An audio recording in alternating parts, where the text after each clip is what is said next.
Good morning বন্ধুরা, তোমরা কেমন আছো? আশা করি তোমরা অনেক ভালো আছো আর আমিও ভালো আছি। যে যেখানে থেকে আছো তাদেরকে অনেক অনেক ভালোবাসা নিয়ে আজকে সকাল থেকে ব্লগটা স্টার্ট করলাম।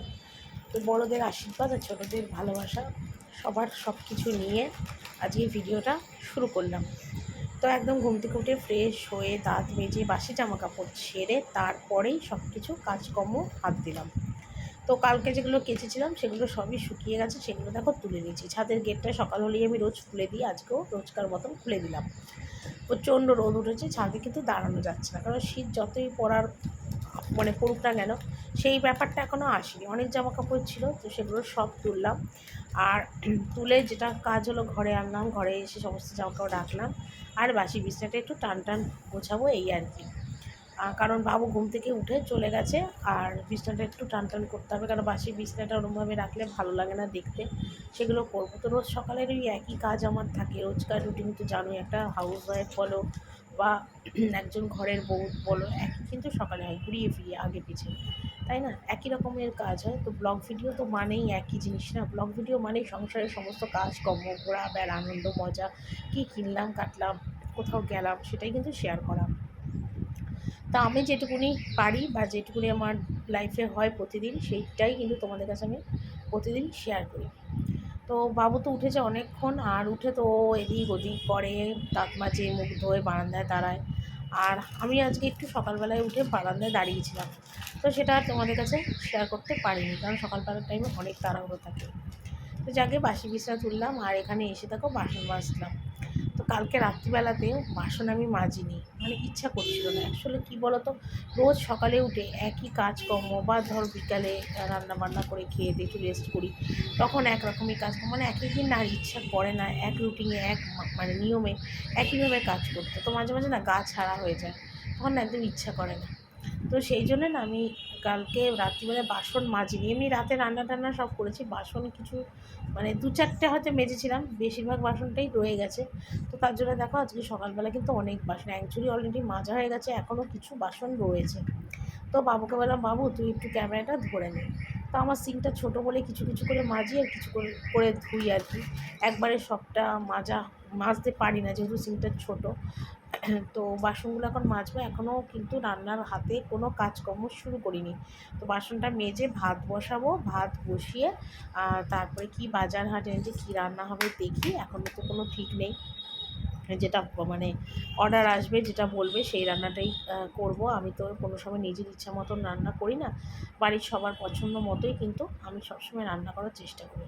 হ্যাঁ, আমারও ইচ্ছা হয় কোনো সময় কোনো না সময় যে একটু এটা রান্না করি বা এটা খাই, কিন্তু সেটা করি না। ডবল ডবল না করা খুব অসম্ভব ব্যাপার হয়ে যায়।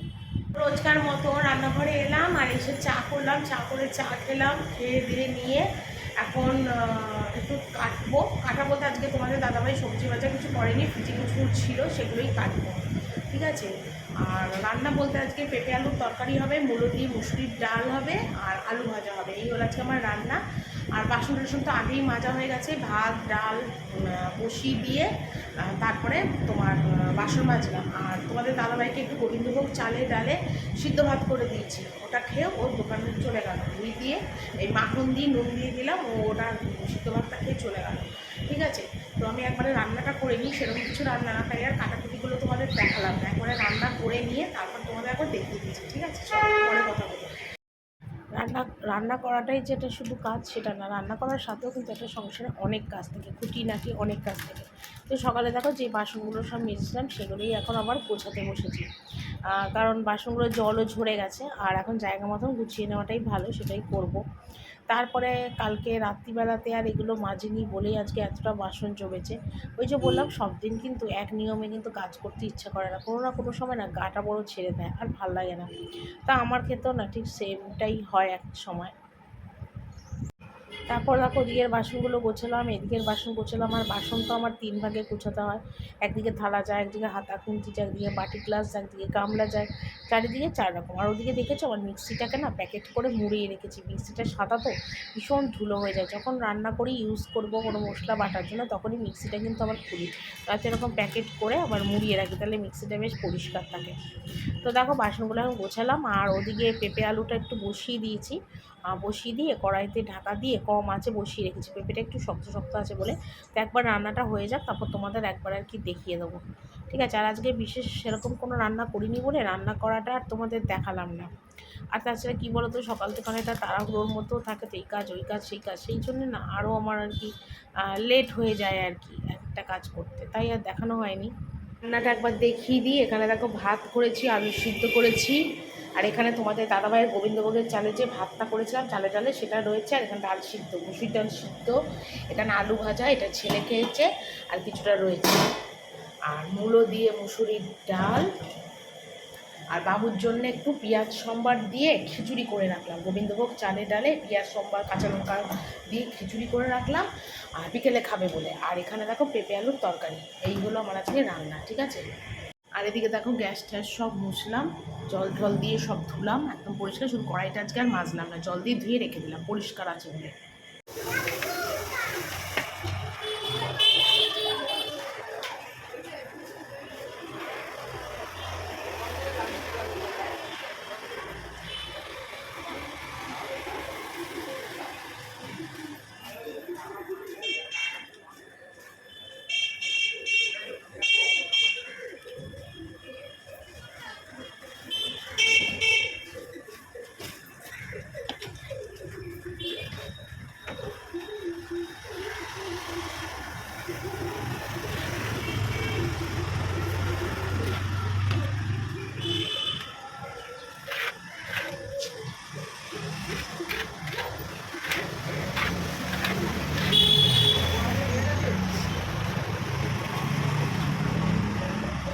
তো আজকে আর বিছনার চাদর টাদর কিছু চেঞ্জ করলাম না, কারণ আমার সব পরিষ্কারই আছে সেই জন্যে।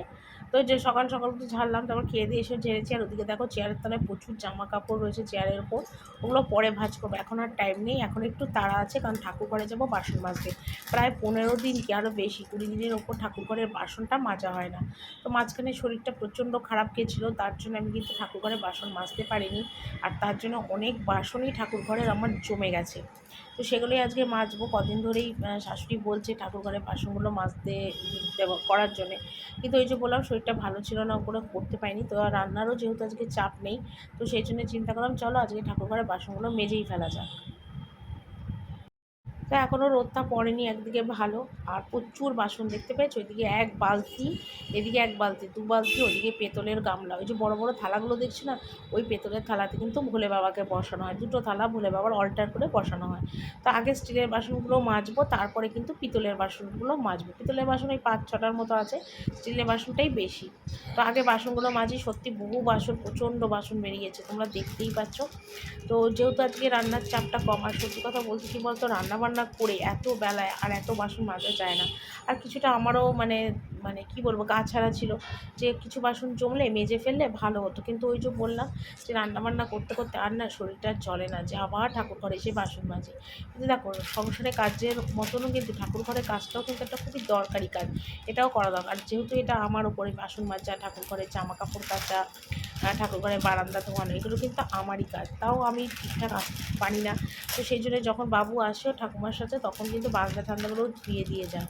আর বাসন তো আর কেউ মাজে না, বাসনটা আমাকেই মাজতে হয়, এটাও একটা টেনশন থাকে। আর সত্যি অনেক দিন পর, প্রায় 20 দিন পর বোধহয় ঠাকুর ঘরে বাসন মাজি। তো আমার ঠাকুর ঘরে অনেক বাসন, সেই জন্য অসুবিধা হয় না, মানে রোজকার থালা বাটিগুলো জমতে থাকে, আর জমে জমে অতগুলো জমে। আর শীতকালে এরকম রোদ আসে বারান্দায়, জানো তো আমাদের ঠাকুর ঘরের তো না খুব বারান্দাটায় রোদ আসে, তাও তো এখন একটু পড়ে গেছে, কিন্তু আর একটু আগে যদি আসতাম তাহলে কিন্তু আরও রোদ হতো, প্রচুর রোদ আসে। তবে হ্যাঁ, আবার রোদটা পড়েও যায় তাড়াতাড়ি। তো এই শীতকাল আসছে, এরপর থেকে রোদে রোদেই আমাকে সমস্ত কাজ করতে হবে, কারণ শীতের মধ্যেই ঠান্ডার মধ্যে জলের কাজ করাটা সত্যি কথা খুব কষ্টকর ব্যাপার। তো যাকে ভগবানই করিয়ে নেবে, ভগবানের কাজ, ভগবান মাথার ওপর থাকলে সব কিছু করা যায়। তা আমিও সেটাই মনে করি যে তার কাজ সেই করিয়ে নেবে, কারোর জন্য কোনো কিছু অসুবিধে হবে না। আর ভগবান তো জানে যে আমার সুবিধা অসুবিধা কোনটা কী না, সবটাই কিন্তু ঠাকুর জানে। তাই দেখো বাবুর জন্য যে খিচুড়ি করেছি, খিচুড়ি আর আলু ভাজা নিয়ে এসেছি, বাবু এখন খাচ্ছে। কেমন হয়েছে রে বাবু খিচুড়ি? ভালো হয়েছে?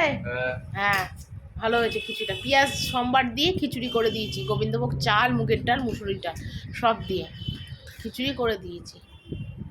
তো চলো খেয়ে নিক, আমারও টুকটাক কিছু কাজ আছে সেগুলো একটু সেরে নিই। তো তো বাবুরে খেতে দিলাম, আর খেতে দিয়ে দেখো রাশিকৃত যে জামা কাপড় ছিল সেগুলো এখন ভাঁজ করতে বসলাম।